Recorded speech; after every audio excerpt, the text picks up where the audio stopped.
રસોઈ બનાવી. રસોઈ કોણ બનાવે? કોણ બનાવે? બેન, દીકરી, માં જે હોય ઘરમાં એ. બરાબર. જેન્ટ્સ શું છે કે ભાઈ શાકભાજી બકાલું કરિયાણું જે જોઈતું કદાચ લાવી આપે, પણ ઘરમાં રસોઈ બનાવવાનું કામ માં હોય, બેન હોય, દીકરી હોય, જે હોય એ બનાવતા, કે પુત્ર મતલબ પત્ની હોય, જે બનાવતા હોય એ બનાવતા હોય.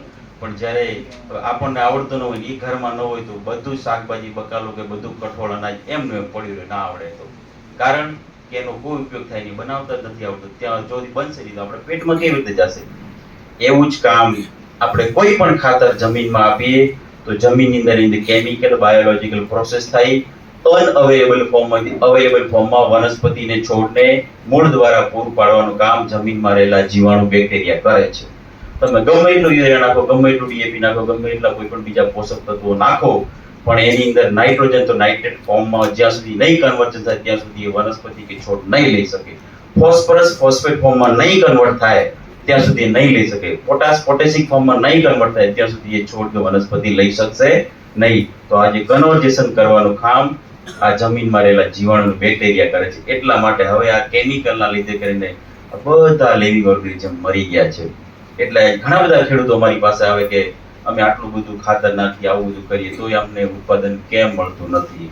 કારણ સમજાઈ ગયું ને કે ઘરમાં ગમે એટલું પડ્યું પણ બનાવવાળું ન હોય તો એ બધું નકામું છે. જમીનમાં પણ આવું જ છે.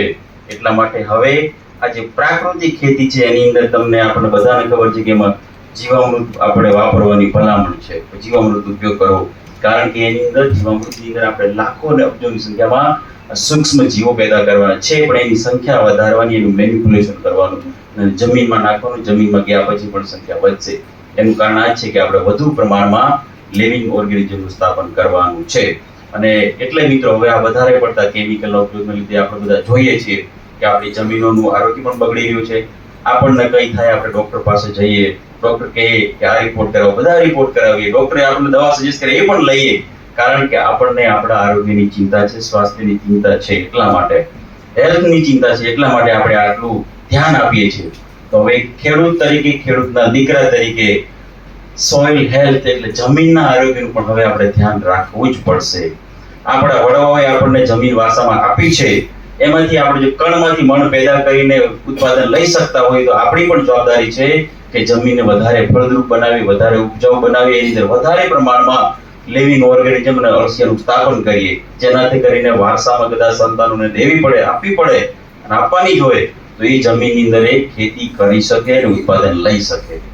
બાકી આપણી પાસે 500 વીઘા જમીન હોય પણ અંદર બંજર બની ગઈ હોય તો એમાં કણમાંથી મણ ક્યારેય પેદા નહીં થઈ શકે. પછી એને સંતાનોને વેચવી પડે કે કંઈક ઇન્ડસ્ટ્રીમાં પ્લોટિંગ પાડવું પડે કે કંઈક એવું કરીને રસ્તો નીકળવો પડે, પણ એ જમીન ખેતી લાયક ન રહે. આપણી જમીન બંજર બની ગઈ હોય એટલે જમીનનું સ્વાસ્થ્ય સાચવું ખૂબ જરૂરી છે. જમીન જે ખેતીની જમીન છે એ વધતી નથી, જમીન ફિક્સ છે, એ ઘટે છે. પોપ્યુલેશન વધે છે, ખેતીની જમીનો ઘટે છે. હવે આપણે ખેડૂતોની એક જવાબદારી છે કે આપણે અન્નદાતા કહેવાય, ધરતી પુત્ર કહેવાય, કિસાન પુત્ર કહેવાય. આ ખેતી કરવાનું કામ, અન્ન પેદા કરવાનું કામ ખેડૂતો કરે.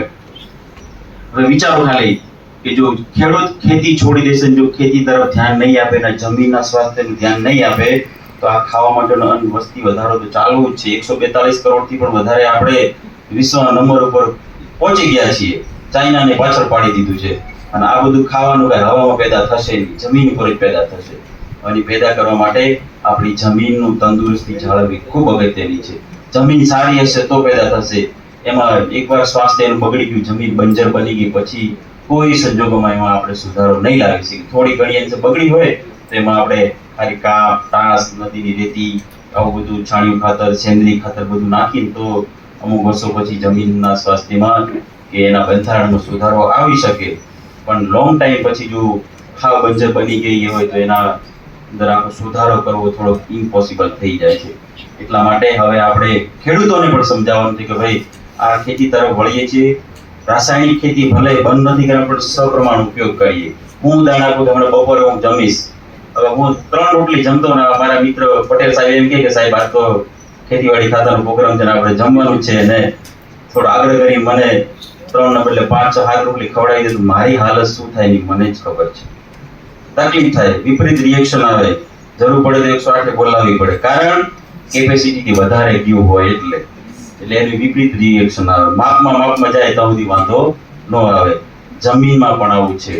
તમે શિયાળામાં ચણા વાવો તો ચણાને 20-40-0 NPK એટલે 20 કિલો નાઇટ્રોજન, 40 કેજી ફોસ્ફરસ ને 0 કેજી પોટાશ પ્રતિ હેક્ટર હવા 6 વીઘામાં આટલી જ જરૂર છે.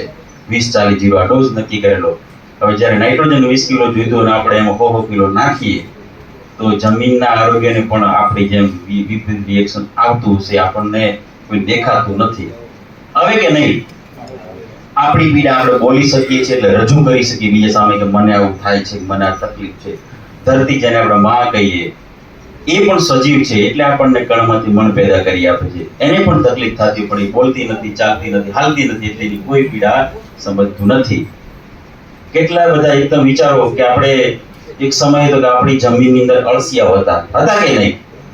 હતા કે નહીં મિત્રો? એ તો કેવું, તો એ બધા અળસિયા ક્યાં ગયા? એ જ આપણી જમીનો છે એની અંદર અળસિયા હતા. અને આપણે બધા તો ભણતા ત્યારે પ્રાથમિક શાળામાં આવતું કે અળસિયું ખેડૂતનો મિત્ર. તો એ ભાઈબંધને ત્યારે મારી નાખ્યું છે, આ ઝેર પાવી ઝેર નાખીને. એટલે આ પાછો સમય હવે આવ્યો છે કે એનો આપણે મિત્રને પાછો બોલાવવો પડશે. એ આપણો એક સાચો મિત્ર હતો હકીકતમાં. અળસિયું આપણને કુદરતી રીતે ખેડ કરી આપતું હતું. એક અળસિયું જમીનની અંદર એક દિવસમાં 12 થી 16 છિદ્રો બનાવે. વિચારો તમે કે ઉપરથી નીચે જાય, સાઈડમાંથી છિદ્ર પડી બહાર આવે, 12 થી 16 છિદ્રો બનાવે. લાખોનો જો સંખ્યા હોય તો આપણે કેટલા છિદ્રો બને તો જમીનમાં હવાની અવરજવર થાય. ચોમાસાના સિઝનમાં સારો વરસાદ આવે તો એ છિદ્રો દ્વારા પાણી, જે વરસાદનું પાણી જમીનમાં જાય, એના લીધે કરીને જમીનની ભેજ ધારણ ક્ષમતા પણ વધે. જમીનમાં વધારે પ્રમાણમાં ભેજ સંગ્રહ થઈ શકે. અને કદાચ એવા સંજોગ આવે કે એકાદ મહિનો વરસાદની ખેંચ પડી તો એ જમીનમાં રહેલો ભેજ છે ને એ કોઈ પણ છોડ, પાક, વનસ્પતિના મૂળ દ્વારા લઈ શકશે, પણ એ જમીનમાં સંગ્રહ થયેલો હોય તો જ, બાકી ન લઈ શકે. અને આ અળસિયું છે આપણને કુદરતી ખેડ કરી આપે. ઈ કચરો અને માટી, આપણા દેશી અળસિયા તો કચરો ખાય, માટી ખાય અને એનો જો મળ નીકાળે આપણે એને વર્મી કમ્પોસ્ટ કહીએ, એ પણ ખાતર જમીનમાં નાખતું જાય છે. એના બોડીમાંથી પ્રવાહી નીકળે એને આપણે વર્મી વોશ કહીએ. એ પોષક તત્વોથી ભરપૂર હોય એટલે એ પણ આપણા જમીનમાં છોડતું જાય. અળસિયું ખેડ કરી આપે, આપણને ખાતર પૂરું પાડે, આપણને પોષક તત્વો પૂરું પાડે અને આપણી જમીનના બંધારણને સુધારે છે. એટલા માટે અળસિયું ખેડૂતનું મિત્ર કહેવાતું. એટલે મિત્રો હવે આપણે પાછા અળસિયાના ખાતરનો અને અળસિયાનું સ્થાપન પણ જમીનમાં કરવું એટલું જરૂરી બની ગયું છે.